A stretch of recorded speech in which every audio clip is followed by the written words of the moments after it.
का आंदोलन और वार्ता अभी तक के लिए जो समझौता सील सिग्नेचर और लेटर हेड में दिया गया, इसको हम सफल वार्ता के तौर पे हम लोग देखते हैं। दादाजी से और जयराम दादाजी से हमारे साथ में होंगे खड़े तो जरूर होगा हमारे ग्रामवासियों का भला। है कि अगर किसी तरह से किसी कारणवश छल कपट या मूर्ख बनाने का कोशिश किया जाएगा, हमारी मांग नहीं मानी जाएगी तो आगे प्रोडक्शन को ठप किया जाएगा। अनिश्चित जिस तरह से 120 दिनों से यहाँ पे लगातार खलारी के सीसीएल कंपनी में आंदोलनरत थे, उनका आज एक पॉजिटिव बात निकल के आया है। जो आला अधिकारी थे उन्होंने इनके बातों को सुना है और इनके हाथ में एक पेपर दिख रहा है जिसमें इन लोगों को एक तरह से संज्ञान में लेने की बात कही है और सिग्नेचर सिल्क सिग्नेचर के साथ इनको देने की बात कही है और इनके हाथ में है। हालांकि तमाम जो रैयतों का जो मांगे थी वो सारी चीज़ आपको हम पिछले वीडियो में भी दिखा चुके थे और इन लोग की मांग है कि रैयतों की जो मांग है नियोजन और नियोजन के साथ साथ जो पुनर्वास की बात कही गई थी वो सब सारी चीज़ों को रखा जाए। दूसरी बात, ये बहुत पुराना मामला है लेकिन अब तक लटका हुआ था। इसको आज सॉर्ट आउट करने के लिए जेबीकेएस के सक्रिय सदस्य देवेंद्र नाथ महतो पहुंचे थे और बात जो है कहीं ना कहीं एक सकारात्मक निकल के आया है। सारी चीज़ों को जानकारी हम लेंगे, किन किन मुद्दों पर बात हुई और किन किन चीज़ों का सही तरीक़ों से बात को परोसा गया। देवेंद्र जी, सबसे पहले जोहार, नमस्कार। जोहार जोहार जोहार। जिस तरह से ये कहीं ना कहीं 1975 का मामला बताया जा रहा है, 75 उस दशक का था, तो कहीं ना कहीं आज 2024 के दिन पर ये जो मामला था उतनों दिनों के बाद आज संज्ञान में आता है और आने के बाद कुछ ना कुछ पॉजिटिव बात निकल के आता है, सकारात्मक बात निकल के आता है। कैसे देखते हैं इसको, कितना सफल हो गया है? हम लोग ने शुरू ही कहा था कि 2024 में बहुत कुछ होगा, नया होगा, इतिहास में पहली बार होगा। और आज रांची जिला का खलारी प्रखंड का जो एनके एरिया है जहाँ पे सीसीएल केडीएच प्रोजेक्ट चलता है, इस एरिया में 1976 में भूमि को अधिग्रहण कर लिया गया था। लेकिन अधिग्रहण करने के बाद 80 में फिर इन लोग का ज़मीन किसी और का नाम सीसीएल के माध्यम से होता है। दर दर भटकते हैं कार्यालय, लेकिन सुधार नहीं होता है। अब तक जो है कि यहाँ के रैयतों को नौकरी नहीं मिला, मुआवजा नहीं मिला। यहाँ जो है कि अंडरग्राउंड खनन के तत्पश्चात जो है कि 76 से लगातार हो रहा है। पूरा विश्रामपुर प्रखंड और तुमंग प्रखंड के कई गाँव पे जो है कि कहीं आग निकल रहा है, कहीं ज़मीन धंस रहा है, कहीं घर गिर रहा है, लेकिन अभी तक उसका विस्थापन और पुनर्वास को लेकर के कोई बातें नहीं हुई थी। आज स्थानीय ग्रामीण लगातार पिछले 4 महीनों से आंदोलन के परिणाम स्वरूप आज 120वें दिन जिस प्रकार झारखंडी भाषा खत्यान संघर्ष समिति राज्य का जगह जगह का जो है कि दबे कुचले पीड़ित वंचितों का एक आवाज़ बन करके, एक आशा उम्मीद विश्वास का जो किरण बन करके जो उभरा है, आज उसी का परिणाम आज देखिए फिर आज यहाँ देखने को मिला। और आज का आंदोलन और वार्ता अभी तक के लिए जो समझौता सील सिग्नेचर और लेटर हेड में दिया गया, इसको हम सफल वार्ता के तौर पे हम लोग देखते हैं। और यह वार्ता चूँकि यह आंदोलन को पूरे राज्य के जनता ने देख रही है, यह मामला 1976 से आते आया है और 1976 से लगातार दर दर भटकने के बावजूद नहीं हो पाया। वो काम इतिहास में पहली बार ऐसा हो रहा होगा कि भुक्तभोगी जो पीड़ित हैं, जो रैयत हैं, जो वंचित हैं, जो शोषित हैं, ये अपना ज़मीन का सुधार के लिए जो है कि खलारी प्रखंड नहीं जाएंगे, बल्कि खलारी प्रखंड के अंचला अधिकारी, सर्कल ऑफिसर, सीओ, ये लोग के बीच यहाँ खलारी सीसीएल केडीएच कार्यालय आएंगे।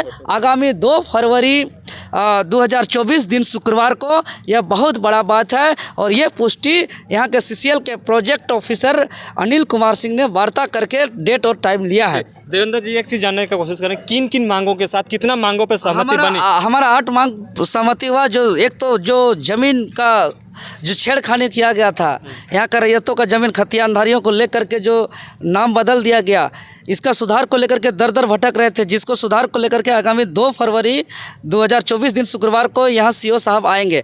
एक मांग हो गया। दूसरा मांग, ज़मीन सुधार के साथ ही सत्यापन के साथ ही 3 महीने के अंदर तमाम रैयतों को जो है कि मुआवजा दिया जाएगा। तीसरा मांग है कि तमाम ज़मीन सुधार के 3 महीना के अंदर तमाम रैयतों को नौकरी दिया जाएगा। चौथा मांग यह है कि अभी जो कार्य का जो विस्तार किया जा रहा है, ये प्रोजेक्ट का केडीएच प्रोजेक्ट का, तो जो भी रैयत प्रभावित हो रहे हैं उसी लोगों को निगरानी टीम में रखा जाएगा।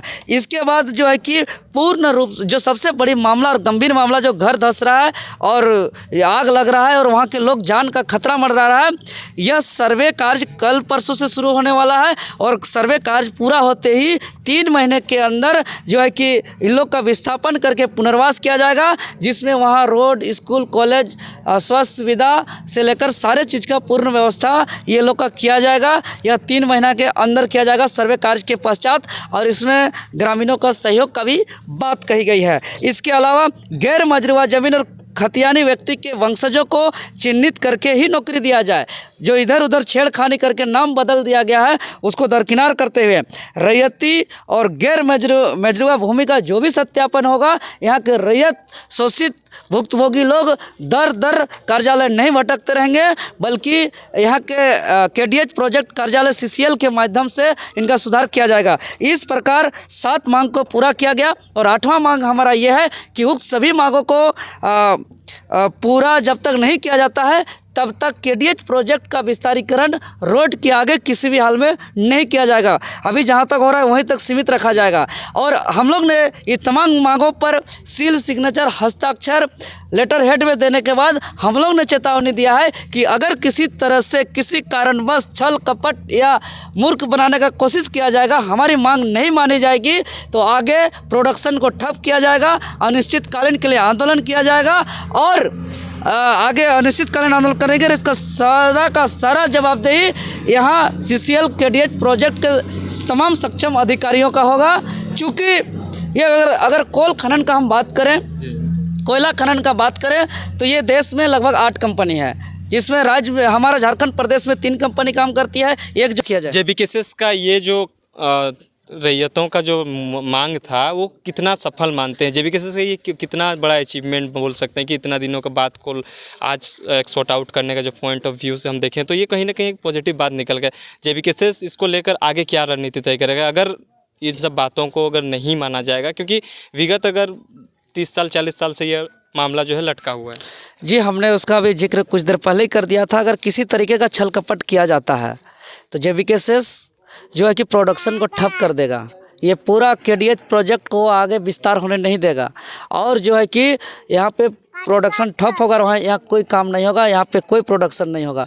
इसको लेकर के पूरा ग्रामीण भी तैयार है, और यह हम लोग लिखित रूप से पहले ही सीसीएल के तमाम केडीएच के प्रोजेक्ट के अधिकारी को हम लोग लिखित रूप से आगाह भी कर दिए हैं, और ये भी लिख दिए हैं सील सिग्नेचर के साथ कि जो भी आगे प्रोडक्शन ठप होगा या बहुत बड़ा आंदोलन होगा, और इसका जवाबदेही यहाँ के सीसीएल केडीएच प्रोजेक्ट के अधिकारियों को होगा। बहुत बहुत धन्यवाद। दीदी, कितना सफल मानते हैं वार्ता को? क्योंकि 120 दिनों से लगातार आप लोग बैठे हुए थे, आज आप लोगों को लिखित तौर पर एक तरह से बोल सकते हो संज्ञान में लेने की बात कही गई है, कितना मानते हैं इसको सही होगा?